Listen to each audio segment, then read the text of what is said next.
मदीने का बाजार है, नबियों के सुल्तान का दरबार लगा हुआ है। हुजूर अपने गुलामों को नसीहत फरमा रहे हैं। इसी दौरान एक काफिर का गुजर हुआ।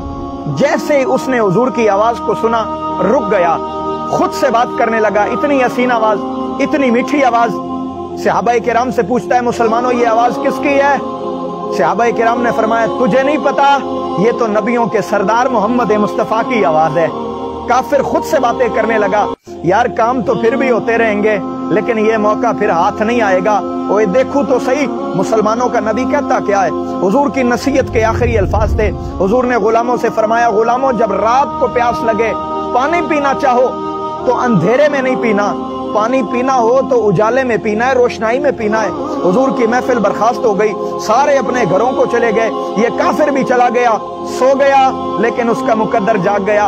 रात को प्यास लगी, पानी गिलास से भरा, मुंह के करीब किया, हुजूर की बात याद आ गई। काफिर कहने लगा, यार मुसलमानों के नबी ने तो फरमाया था कि पानी अगर पीना हो तो रोशनाई में पीना। और देखूं तो सही इस बात में हकीकत कितनी है।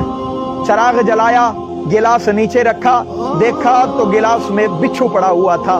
गिलास को उठाया, जमीन पर मारा, खुद से बात करने लगा, ओए मुकद्दर के सिकंदर इंसान, मुसलमानों के नबी की एक बात मानी है, रब ने जिंदगी दे दी है। जो सारा ही हुजूर का गुलाम हो जाए तो रब कितना करम फरमाएगा।